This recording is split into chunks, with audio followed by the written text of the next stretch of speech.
Welcome to Talking Dentures, where Simon answers all your questions about dentures. Okay, yeah, so today's question is from Gappy Jeff. How long does it take to get a denture after teeth are removed?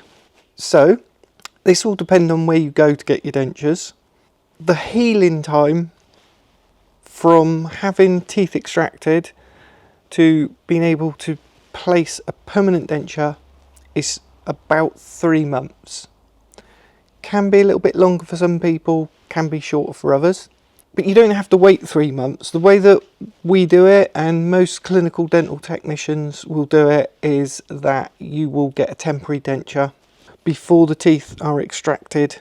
The temporary denture's made, we fabricate it, there's guesswork involved, so the denture's not going to be perfect. However, when the teeth are taken out, that denture goes straight in, and that's a really good thing, because first of all, it means you're never going to go without any teeth. Secondly, it will cover the wound, which can help stop food getting in and make it a little bit more safer to, stop infection. The other thing is that it can put pressure on the wound as well, which can help stop bleeding, but also it can help stop the bone shrinking back too much if there's pressure on there. Now, I've found that works for some people, and some people it doesn't really help very much at all. That's how it's done by a clinical dental technician. We then wait 3 months before we then make the permanent denture, and that's how a lot of dentists will do it as well. However, if you're getting them on the NHS, in my experience, what usually happens is that temporary denture is the denture that you're going to get. So they take the teeth out, denture goes straight in. The problem with it then, after a month or so, as the bone sort of shrinks back and the soft tissues heal up, the denture then doesn't fit properly, and it just causes all sorts of problems. The other way that they might do it in the NHS is they might take the teeth out, send you away for 6 months without any teeth. I've seen this happen as well, and then they make the denture once all the healing is taken place. But obviously the problem with that is that you haven't got any teeth for a long time. And I say 6 months, so I don't know why it's 6 months, because it doesn't need to be, but I'm just speaking from experience, from the years of talking to my patients and the sorts of things that's happened to them. So generally the denture goes straight in, so you don't leave the clinic without those dentures, but they are temporary dentures. Obviously it adds a cost, and dentistry is already expensive, but for most people that's the best option.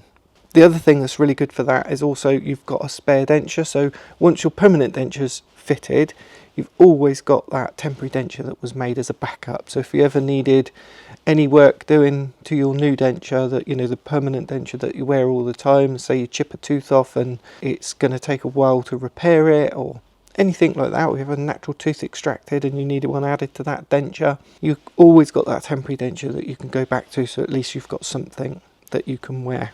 So Gappy Jeff, I hope that answers your question. Just quickly, I said some people it takes longer, and that's if there's an infection or something like that, and it might slow down the healing process, or if there's an underlying condition, something like diabetes means that you might take longer to heal, for example.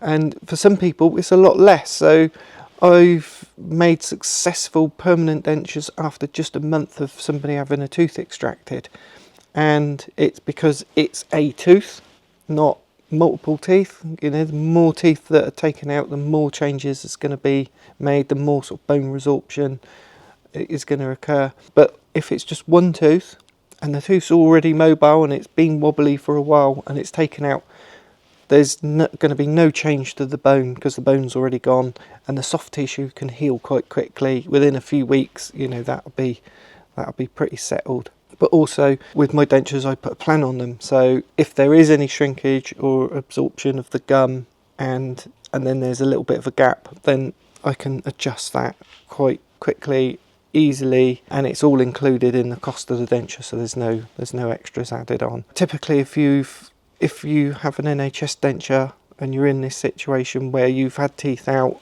denture's gone straight in, it fitted and you're happy with it, but now the bone's sort of shrunk back and you've got gaps and the denture's loose and things like that, may be possible to get a reline where they build the acrylic up to fill those holes in. Again, that can work if it's done properly. It's a very tricky thing to do. If the impression's not done correctly for that, it can end up making the denture worse. Also, there's the risk that where you're adding more acrylic to the denture, that the denture's going to get heavy, so it might fit a bit better, but now the weight of it is going to cause it to move. And I would say to those people, if you can afford a private denture, then if you can find a local clinical dental technician, they're going to do you a denture that's a lot better than what you've had in that sort of situation. All right, thanks for that, Jeff. We'll see you in the next one. Thanks for watching, and don't forget to send us your questions. There's a link in the description below. Bye!